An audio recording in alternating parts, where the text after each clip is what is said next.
What does gutsy mean to you? I actually really loved your name of your podcast because I'm all about the gut. My gut is really huge to me. So I actually took that literally. Um, Being gutsy is actually, let me do a little pun on that. Following your gut, following your gut and being confident to do that, right? I'm such a big intuitive person. So I always lead with my gut, like what things feel like. And then it's also taking action. That's the second part, though. We have to listen to our gut and then we have to be gutsy and have the audacity to chase those things. Welcome to the Gutsy Podcast, the show where you learn how to own what you actually want and shift the mind junk that's been holding you back. I'm Laura Ora, keynote speaker, coach, and your guide to help you get clarity, build confidence, and make the gutsy moves that change your life. Each week, I'm going to help you simplify things by teaching you how to get out of your head while stepping into action. This way you can achieve all those life shifts that you've been overthinking. Your desire, that drives you. But gutsy, that's what gets it done.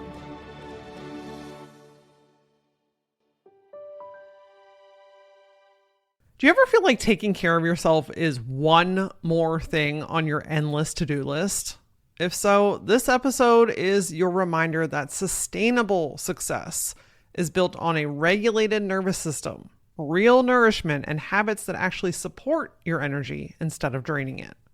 Today, I'm joined by Dr. Lahana Vigliano, who helps us rethink wellness as something that fuels our success, not something that competes with it. She shares practical, no BS guidance to help high-achieving women just like you simplify your self-care, listen to your body, and use food, rest, and routines to fuel your boldest goals. If you've been burning yourself out trying to do it all, this conversation is going to help you shift from seeing wellness as one more chore to making it the foundation of your success. Dr. Lahana is the CEO and founder of Nuvitru, a concierge functional wellness practice specializing in women's health, gut function, and metabolic optimization. A doctor of clinical nutrition, her path began when, as a teen mom, she discovered her passion for protecting her family's health through nutrition. At Nuvitru, she combines advanced functional lab testing with personalized, holistic care to help women optimize their well-being and longevity. Now, I gotta tell you, this episode really hit home for me because ever since I have prioritized exercise, everything has shifted in my life. I also saw taking care of myself as one more thing until I realized that I can't do anything if I don't have my health and vitality. And while it can be a little wonky in the beginning because it's new and you change your routine, now I can tell you we're 10 months after I started going to the gym, I literally can't function without it. I really think that this episode is going to help you find your one next thing that's going to help you put yourself at the front of the line. So let's get into it. Lahana, welcome to the Gutsy Podcast, my friend. I am so happy to be here. We've been having so much fun already and we haven't even recorded. We haven't even started. We're in for a great ride here. This is such a great topic because it's a little bit of a buzz topic, but it's also like real life. And I'm so glad that you're here to talk about like creating a sustainable routine. Heavy emphasis on sustainable because we start shit and we stop shit and like, why isn't our shit working? And what am I supposed to be doing? Okay, so we're gonna dig into all that stuff today. So I have to wonder what your self-care routine or journey has been like. I know that you started a business during COVID when things got crazy. No, it was not during No, COVID. before COVID. Before I've had COVID. Nuvitru since 2015, but I would say truly haven't started building a business like till 2017. The first 2 years was like podcasting and blogging and just kind of the gray area shit, not the full like let's get this. So I would say my husband would also agree. He's like 2017 is kind of when you actually started. I'm like, okay. Hey, starting is starting, period. Yeah. So you get to choose the date around here. So tell me what led you to start the business? What has your journey been like with all of this? Yeah, definitely was not on my plan.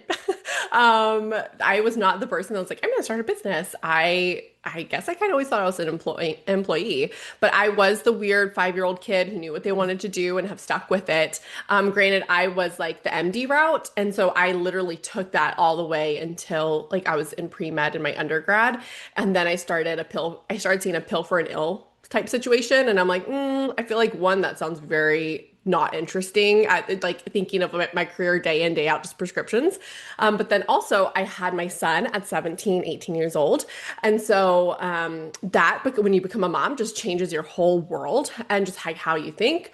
And so then when we got married, pregnant with my daughter, and I was just like, no, I was still in my undergrad there. No, I did change my undergrad. Wow, that's how you know like you're a mom and like, the mom brain, everything just kind of melts together. Truth. But we changed my major to nutrition, and then when I graduated and I was able to stay at home with my daughter for like 8 months because I had to go back to work when my son was 2 weeks old because we were so young and we were moving out into our first apartment. Like we needed the money. And so I wanted to have that time with my daughter I didn't have with my son. But then 8 months in, I'm like, I'm going a little stir crazy. I want to put my degree to work. I want something. I don't know. I want more. And then I was just like, let's start a business. And yeah, I just started the business. I've been figuring it out ever since.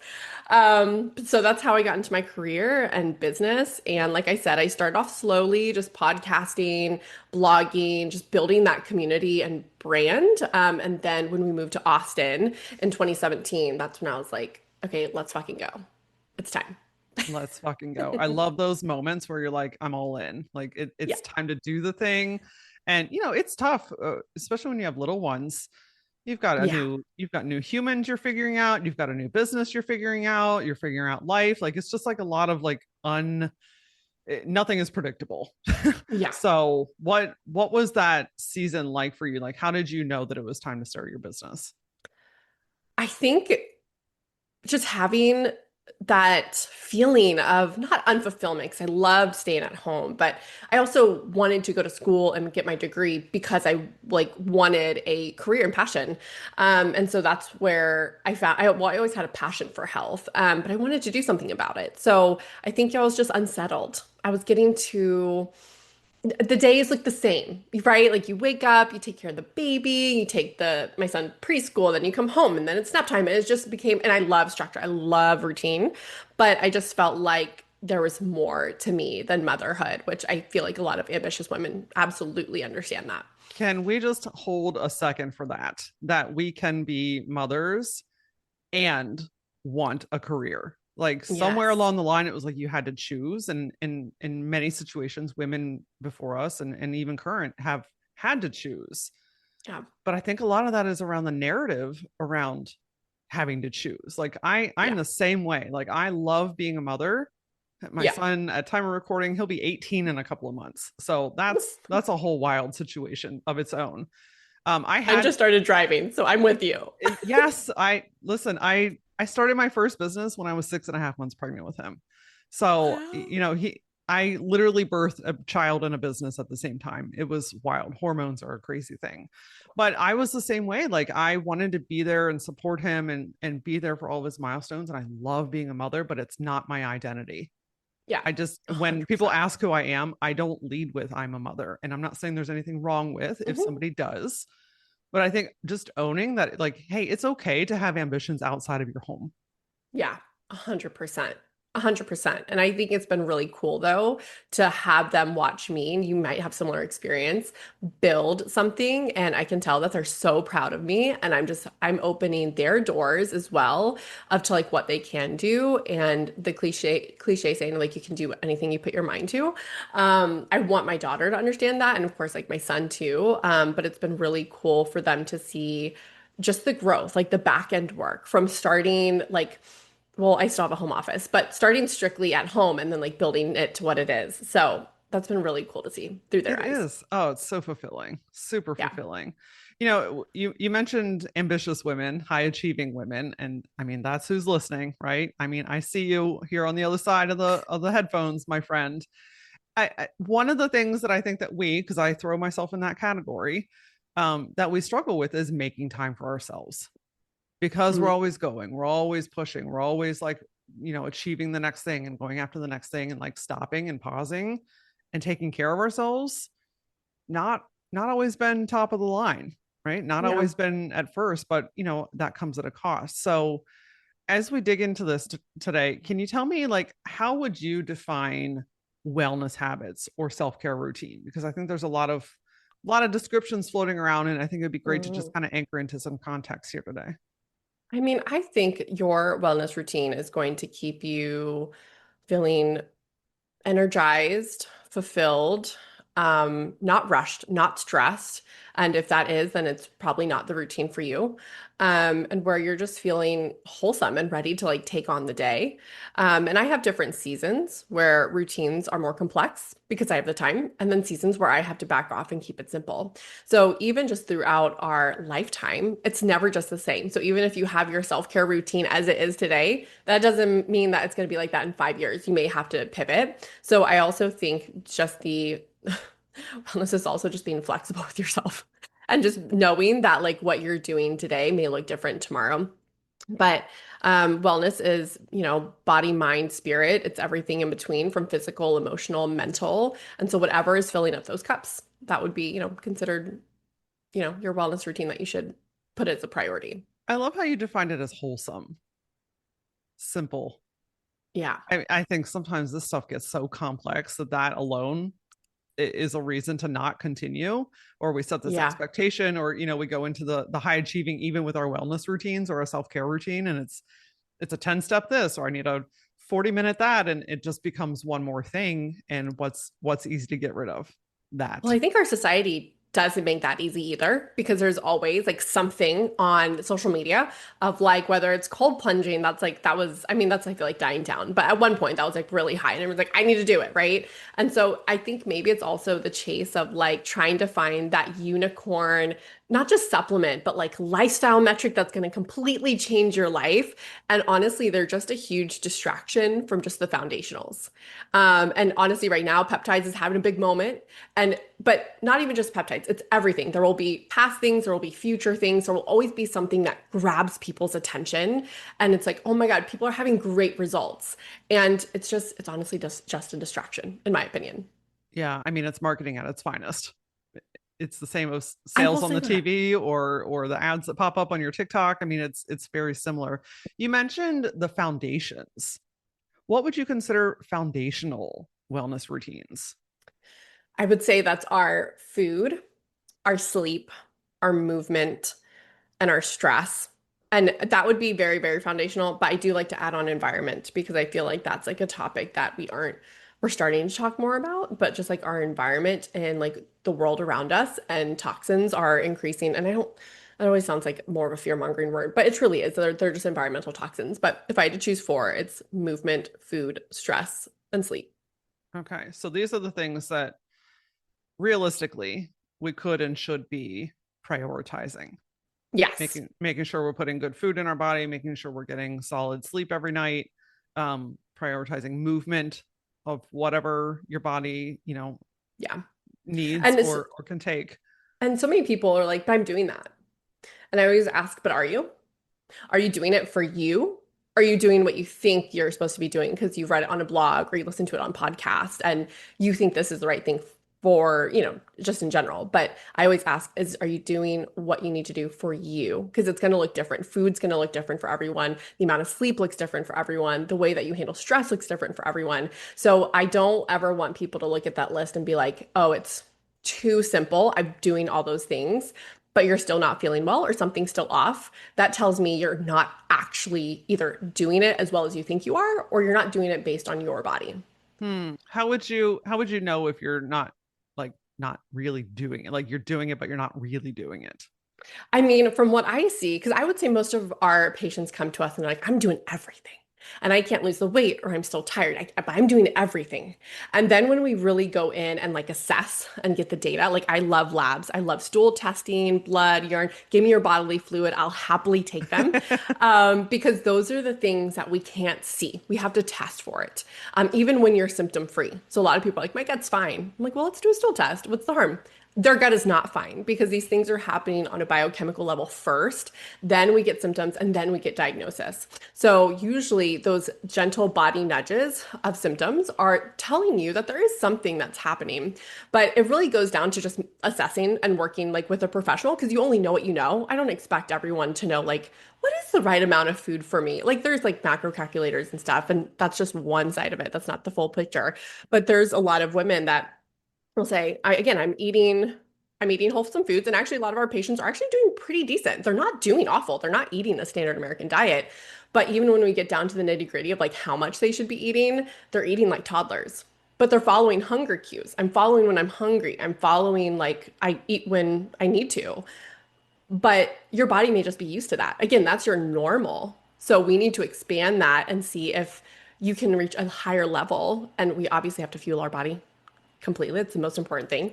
So those are just kind of the things I see when I start assessing people is that they're doing the best that they can with what they know, but there's always another layer that you just simply don't know, especially if you're not in the space, which is why, we're here to help you fill in those gaps and understand what that looks like for you.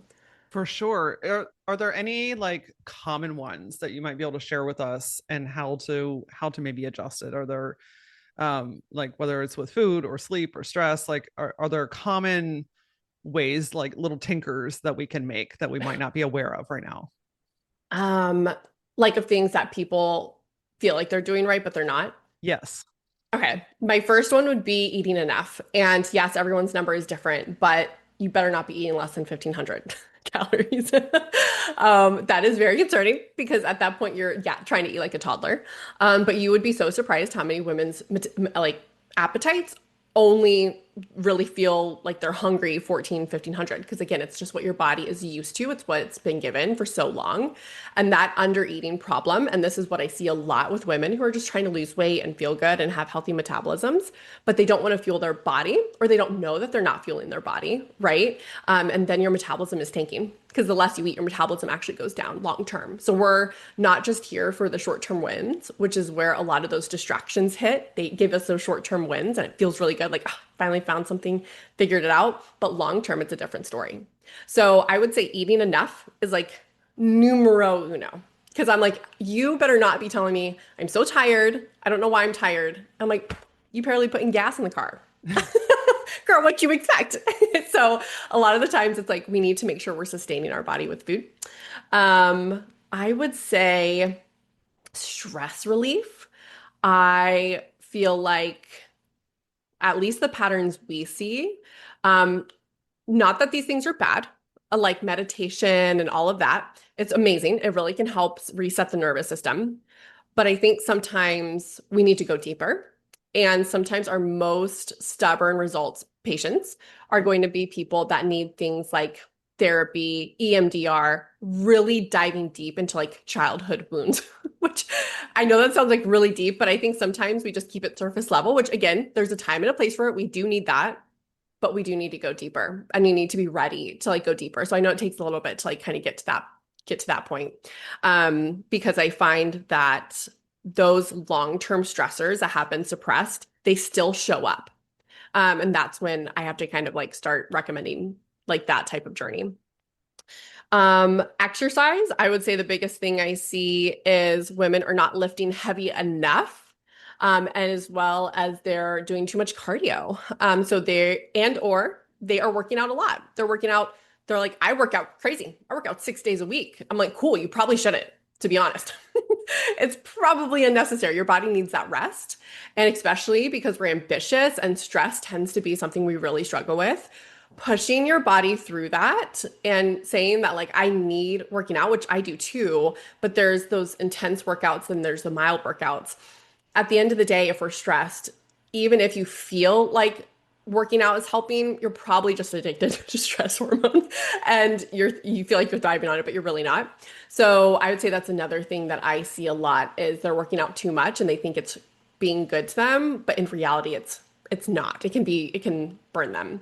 But the strength training part is really key for like that is a secret to anti-aging, you guys. Like if I had to give one thing, it's like build your muscle because we lose it naturally as we age. There's nothing we can change about that except to make sure that we try to maintain it and build it. And so a lot of people will be like, I'm strength training. I'm like, amazing. But then I'm like, 10 pounds. And they've been doing like 10 pounds for like the last year. I'm like, oh no, girl, it's time to like up it. So I would say just challenging yourself to doing more and heavier because you can probably do it. And I think it's just, people don't know like, well, when do I up it? When do I change? Like, or, that type of stuff. So those are the things with exercise that I see. I don't know if I gave you four. Sleep is the last one. Sleep.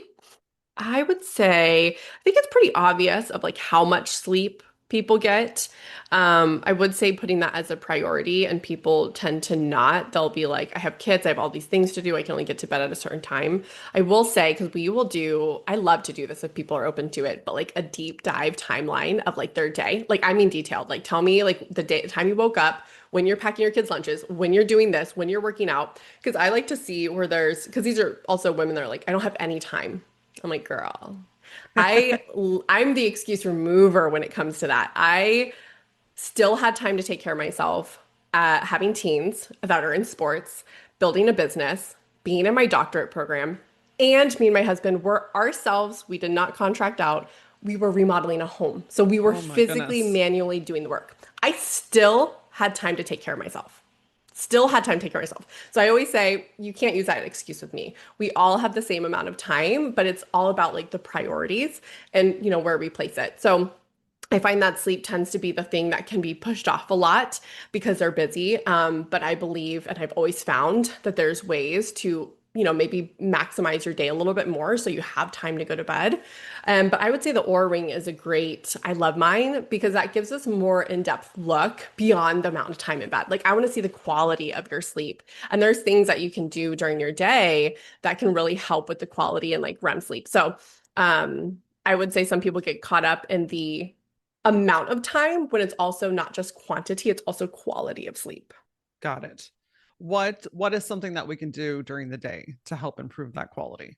It's so underrated, but getting into sunlight because our circadian rhythm is so driven by the sunlight. And so I love getting like morning walks with the sun. And then I love getting evening walks to help balance my circadian rhythm and telling it it's morning and then, oh, the sun is setting. Like there's a lot of things that are happening that we just like can't see.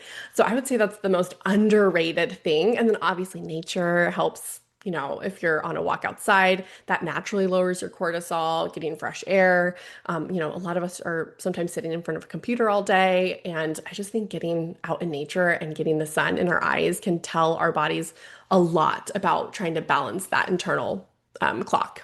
Yeah, absolutely. And again, I just want to reiterate, these are simple things. Like you didn't tell me anything right now that was like, oh God, I don't know. I mean, maybe the going to therapy. Yeah, I mean, I'm about all about going to therapy, but I love therapy. I know some people are like, not today. Okay, thanks. What else you got? I'm like, let's run into it. I'll crack that Me shit too. open because once we crack that open, then I'm free. So let's get to it. Me too. But these are simplistic things, and I think the one of the biggest parts about it is starting, but also continuing. Ooh, Like we start something because we're like, okay, I'm tired of feeling like shit, or I'm tired of feeling tired, or I'm not happy with my weight, or my stress is off the freaking charts. So I'm gonna yes. do something, and then we start to do it, and then it falls off. What do Yeah. you find? What's happening? Why do we start these things that help us, and then ultimately kind of fizzle out and stop using them? I kind of want to blame the like Amazon Prime mentality, to be honest. Like we are just so used to getting things very quickly, which is why the trendy, sexy things that kind of show that like, oh, I can get this quicker is more appealing. But again, at the end of the day, short-term wins doesn't mean long-term wins. And that's just what we have to look at because I'm in this to live till 100, baby. Like I want to see, well, I told my kids, I did the math. I'm like, okay, if you guys find the love of your life and have kids in your early 20s, I could probably see my great grandkids, and that's my goal. So,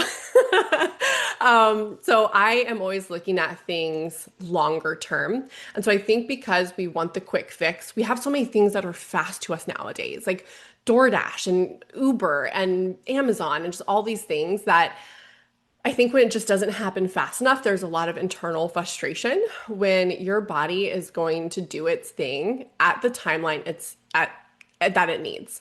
I do find that your body is incredibly smart, smarter than more I think that we give it credit for. And if there's a reason that something is lingering, it's just data. It's just data saying something's not working as long as you give it time, because it takes time. Um, as well as maybe it's just not ready. And that could be on so many different things, right? There's that emotional level, that past trauma level. There's a physical level, especially when it comes to weight. Like again, this isn't really talked about as much, but certain environmental toxins and mycotoxins are hidden in our fat cells. So it's very lipophilic. So it loves and it's stored in fat cells. And I do believe that there is a reason your body may be a little stubborn to let things go, because when you let things go, especially in the sense of weight loss, for an example, all of that stuff that's in your fat cells are coming out. It's a very toxic process, like a toxic process. And so instead of trying to rush that and get it quickly because of a vanity metric or how you want to feel, which I want you to feel good too, I want you to look good, I want that for you too. But maybe it's something that we have to support before so your body feels safe enough to let it go. And sometimes some of these things, like we can understand the physiology, but is there an exact research behind it? Maybe not. Research is actually really slow, and I'm obsessed with research. I obviously love science, so I love my doctorate because I was always forced to be in the research, but research is slow. And sometimes it's never even given money or funded to even be looked into. So we have to just make sure that we are, with our health, always looking at, yes, we want the evidence-based stuff, but there's some things that will never be evidence-based, but we just know based on the physiology of like what could be happening. That's So I think, fascinating. yeah, I just think we need to be consistent, like you said, giving it time. And then as time goes on and something's not hitting, that's data. And we're going to run with that and then start to unpeel another layer that we need to unpeel. But yeah, I think it's just the world that we live in. We just want it fast. We want it now. If you're ready to prioritize yourself without all the guilt and shame that tends to come along with it, so that you can actually align your habits with your boldest goals, and you're just craving being around other women that are doing the same thing, that are ambitious, that are going after their dreams, that are learning how to navigate their world in a whole new way, then my friend, the Gutsy Collective is your next bold move. This is a safe and supportive space where we simplify self-care, support your growth, give you tools and resources to know how to make your next move, and of course, cheer you on every step of the way. And did I mention that you get some accountability from yours truly? Twice a month, we get together for live sessions. One, a group coaching session where you get to ask the questions where you get direct answers from me. And the second, a co-working power hour where you get to get things done while being surrounded by people that you love. If you're ready to take the next step to reclaim your life, then go to lauraora.com and join the Gutsy Collective today.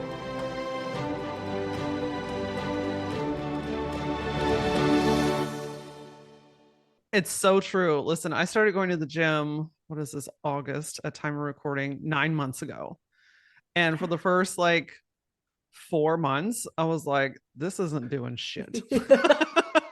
Like, where I'm doing this stuff and it's not showing, right? Like I'm feeling a little bit better, right? Mentally, had a little bit spike in my energy, like that kind of stuff, but that wasn't enough for me. I clearly wanted to have a six pack. But I spent the majority of those first few months doing cardio only. Because there's this whole thing when we're growing up as little girls is like lifting weights, you don't want to get bulky, you don't want to be ripped, you don't want to look like the guys, and it's like weights are bad for women. And 100%. Okay, listen, I started lifting. Your girl has biceps, first of all.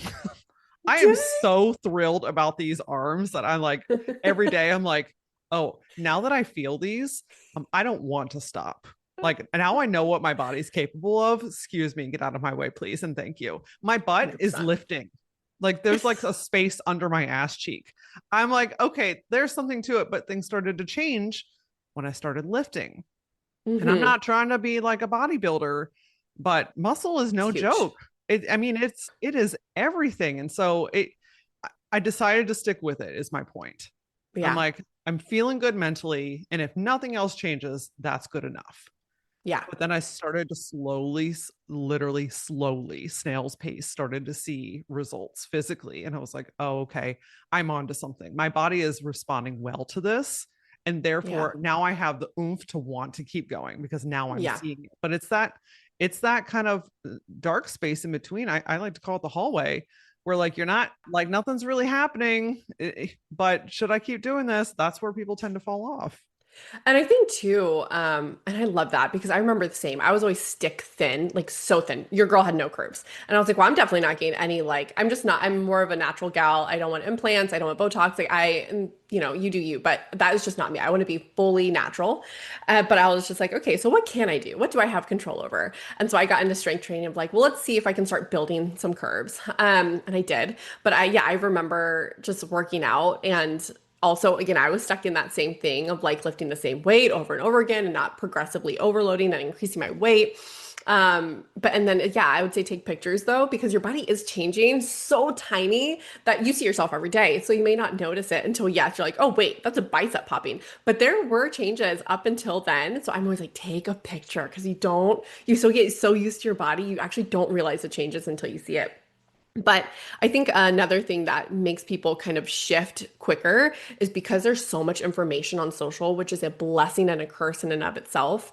We often get distracted of just like, you're hearing this thing is good. Like, okay, I'm going to do it. And then all of a sudden, like in next month, there's this thing. And maybe that thing that you were doing is now bad or whatever. Then you're like, oh, maybe I shouldn't have been doing it. Okay, let me switch to this thing. And so I think also the noise of the world also plays a role too. And that's why again, blessing and a curse, and obviously I contribute to like the education in the inner space. But I think that having that person that knows your body and what you need can help clear things up so quickly, you know? Absolutely. Yeah. In That the so you're data. not just jumping on every Yes. bandwagon and ditching the one that you've been riding. Like Yeah.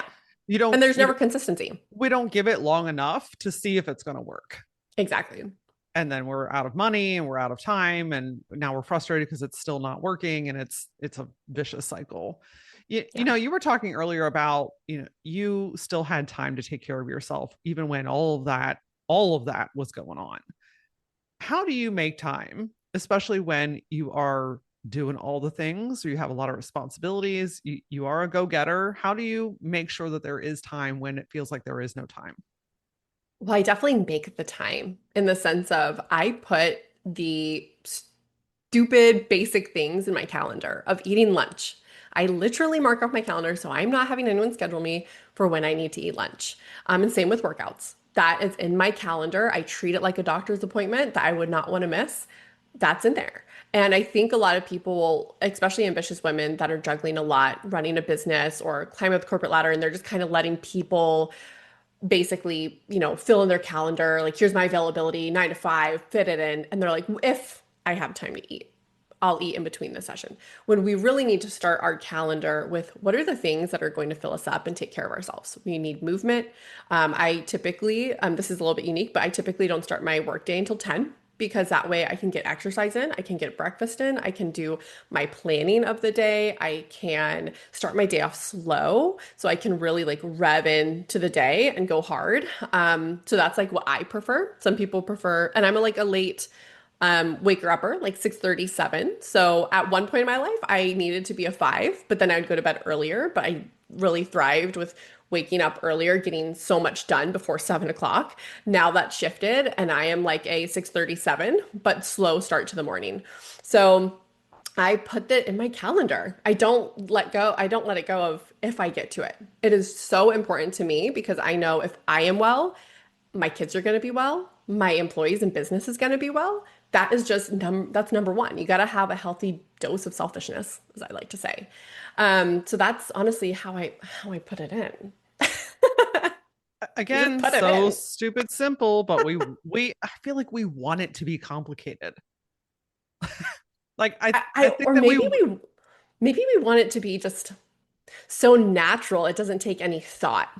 yeah, yeah, It's just yeah. which it will. Honestly, after so much practice, it becomes that way. But I think when we're so used to not, it does feel like, oh, it's just extra work for me to like, put that in there or to like meal plan on the weekends. Like I never used to, but then like you're stressed out during the week. I'm like, I don't know what to eat. And then my kids are complaining, like, we've been having the same foods for the whole whatever. So Yeah, it's I just, mean it it's almost feels like one more thing when you're already Yes. when you're already juggling a lot of stuff. It feels like one more thing. And to your point, like I don't want to do one more thing, but yet we're feeling the effects of not doing the thing all week long. So it's a bit of a juxtaposition here, friends. It's like a cycle. It's like a cycle. And the way to get out of that is to make sure that that's a priority as much as like your work and everything else is, and your kids. And so even with that, like my kids know that like we're just going to do one sport. We're not doing multiple sports because I'm not trying to raise adults who are also on the chronic stress wheel, and trying to keep up with all the like all keeping up with the Joneses. Well, all their friends are doing. I don't care what all your friends are doing.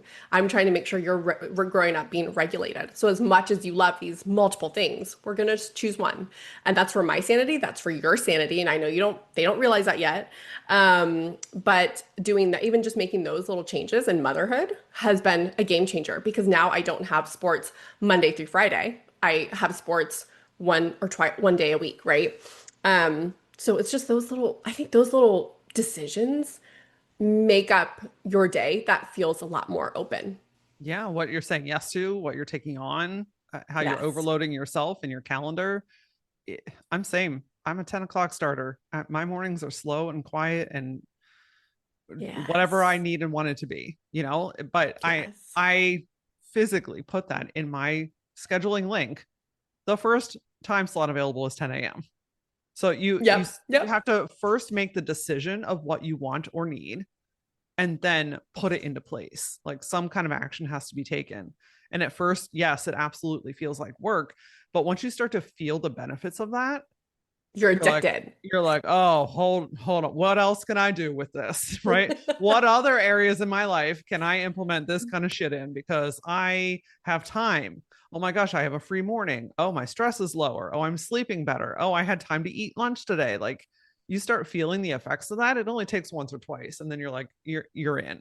Yeah, I would say putting health as a priority is so important. And I think we know that, but I don't think we really know that. So even when you may feel like, I know this is important, but does it really make that big of a difference? It does, because I always view myself like, oh my gosh, what if I got a call that like I just got diagnosed with this chronic illness? That will be all consuming to me. That will ultimately take away from my family and my business and all the things that we put first. But at the end of the day, health is everything. And I think sometimes we get those little reminders when we get like the little cold or the little flu or whatever. And then you're like, wow, like like my health is everything because I can't function and do the things that I need to do. And then a lot of, if you feel like you ever hide behind, I don't have time. I got to take care of my kids and all these things first and my business. I think when my mom passed away 2 months ago, but her health declined was for a while. And I remember thinking of like, and I don't know if my mom thought this. She just kind of lived an unhealthy lifestyle in general her whole life. But um, if someone is feeling this way, I have found that in the future, your kids, if you're not taking care of yourself, will carry the burden of worrying about you. And I felt that with my mom. And so if you ever feel the way of like, I just don't have time because I have kids, I have all these things, just remind yourself of that. That you will, if you're not doing it now, you will be placing the burden onto them, whether you want to or not. But there was like a lot of anxiety and a lot of fear and worry as my mom was like declining pretty rapidly. And I don't believe that we get worse. I see some of my patients are like 60, 70 years old and they're healthier than my 20-year-olds. So Wow. I never want you to think that like, oh, we're just going to age and it's just going to continue to get bad. That does not have to be the case. You can absolutely rewrite that. That is a listen, hear that loud and clear, my friend. What Yeah. you're not taking care of now becomes somebody else's burden later, somebody else's responsibility later. I think that's a wake up call that somebody needed to hear. So, could you give us? I mean, you've shared quite a few throughout the way, but are there a few sustainable routines that you might recommend for these amazing high achieving women? Okay, I would say food first. I know that's like I'm biased because that's what I went to school for, but 3 meals a day, consistently fueling your body, breakfast, lunch, and dinner. I know fasting is all the rage and stuff. I think a normal fast, 12 to 13 hours, just, everyone should be doing. But we also are ambitious women. We're doing a lot, so we need to make sure that we're fueling ourselves. So 3 meals a day minimum. I want you to assess your plate. Can you grow it or can you kill it? If you can answer yes to those things, you're on the track for real wholesome foods. If you have to answer, well, it's got to be made in like a factory first, then you're probably relying on even healthy processed foods. So I talk about this. Like I love jerky. Jerky is amazing. I love grass-fed jerky, high quality. It's, ultimately real food, but it's still processed to some way, right? And so we just need to make sure that we're still focusing on those fresh foods. And that's, if I had to give you one, that's what it is. Movement in your day. And I know we talked a little bit about exercise, but just movement. Our bodies were meant to move. And so whether that's slotting in the morning or in the evening or both, and it doesn't have to be long, it could be 15 minutes, 10 minutes. You have 15, 10 minutes. I know one of my things on my daily to-dos is listening to a podcast once a day. I don't listen to those 5-hour ones, but I listen to ones that are like less than 45 minutes. And typically that's kind of my routine of getting that in, is my walks. So that's like two birds, one stone, baby. I love like, stacking that. But just getting walks, getting movement, even if it's in the middle of the day, after lunch, it helps with blood sugar. Just 10 minutes. That's all you need. Um, so that's movement. And then I think the most underrated thing is introducing something fun daily. I think that a lot of burnout and a lot of high stress is because we've kind of lost that inner kid, like what we used to do. And it's all work and like no play. And so for me, that's reading. I'm such a big reader. I love reading. I always have. So I read every single day, sometimes before bed, but honestly, sometimes during my lunch break. Or sometimes just like in the middle of the morning in between meetings, I'm like, I need 15 minutes. Let me just read my book a little bit. And just really infusing more fun in your day. And that looks different for everyone, but it is truly such a game changer on like stress and I think just overall quality of life. So those are my things. I mean, my excessive routines, not even excessive, but when I'm feeling like I have more time, I'll add sauna like 2, 3 times a week. I do red light, stuff like that. So some of those like fun extra things, if I have time, amazing. But if not, my routines always involve movement, quality food, and fun. Fun for the win. I'm so glad you sprinkled that in there like a golden nugget here at the end, Yeah. because we are constantly going and pushing and striving and achieving and figuring out and creating. Yes, that can be fun, but that's not the same as just like being goofy with your best Joy. friend, or like going and trying something new that you've been wanting to try, or hanging out at a new coffee shop in your town that you've been wanting to check out. Like Yeah. where is the life in the thing that you're Yes. creating? Yeah. Or Because binge otherwise, watching Gilmore Girls. also oh, listen, for the win. Like I total side note, I saw a TikTok the other day that broke down the science, you would appreciate this, of why the Golden Girls is so many people's comfort show, because like the Oh. hertz of the music doesn't go above a certain thing, so it doesn't spike stress. And that after 22 minutes there's going to be a resolution to whatever problem was having. Like they're maternal figures, so like you always feel safe and comforted with them. There's usually cheesecake involved, which is usually a comfort food. Like it was just breaking Oh, down all these things, and I was like, okay, I mean, I thought I just really loved them, but that makes it even like extra cool. that makes sense. I think I read something similar, not specifically for Golden Girls, but just of why, like, I'm a millennial. So, us millennials really love going back to watching our comfort shows. And, like, Oh mine's like yeah. Gilmore Girls, One Tree Hill. And, like, I can rewatch them over and over again. But it's like, yes, I obviously know what's going to happen, which reduces, like, anxiety. But, it's just, yeah, something comforting about that. So, like, that's so up my alley. I love That's that. my husband and I, every single night is Friends, without a doubt. I We're love watching Friends Friends. Like too. we are Friends people. That's like our wind down time. It's perfection. And we've done it for so long now that my body's like, oh, it's time to go sleepy. So I Exactly. pass out every night. Lahana, this has been just really enlightening, honestly, in so many different ways. I want to make sure everyone knows where they can find and connect with you. So what's the best place to do those things? Yeah, we're on all the things, but Instagram's my favorite. So I'm at Dr. Lahana, Drlahana, and also at Nuvitru Wellness, but the Dr. Lahana one is like I'm always on. And then our website's nuvitru.com, nuvitru.com. And we have under our resources a classes section where we do a lot of free classes that you can just watch on demand. So I have like hypothyroid, I have weight loss, I have gut, just I like doing those classes because I'm guiding you to how we should be thinking about these things, and not just, the basics of what you always hear, but understanding and helping you really truly get to the root cause if you are having certain diagnoses or symptoms. And it's like a piece of my brain that I can share with you. So we have those for free that you can pick and choose from. Phenomenal. We will link that in the show notes so it's easy to access. And I've got to know, what does gutsy mean to you? I actually really loved your name of your podcast because I'm all about the gut. My gut is really huge to Yes. me. So I actually took that literally. Being gutsy is actually, let me do a little pun on that. Following your gut and being confident to do that, right? Like I'm such a big intuitive person. So I always lead with my gut, like what things feel like. And then it's also taking action. That's the second part though. We have to listen to our gut, and then we have to be gutsy and have the audacity to chase those things. One of my favorite parts of what Dr. Lahana went over was like the foundational things that we need in our life: that food, the sleep, the movement, managing the stress in our environment. We get stuck in these autopilot motions where we just become oblivious to what's going on around and inside of us. And I hope that today's episode has sparked something new within you to know that, you know what, I have to prioritize me. I have to put my health at the front of the line, because if I don't, what am I going to do without it? If you're taking away a nugget of wisdom or just generally feel inspired by this episode, I would love and appreciate if you could go to the review section of whatever podcast player that you're listening and leave a review of the Gutsy Podcast.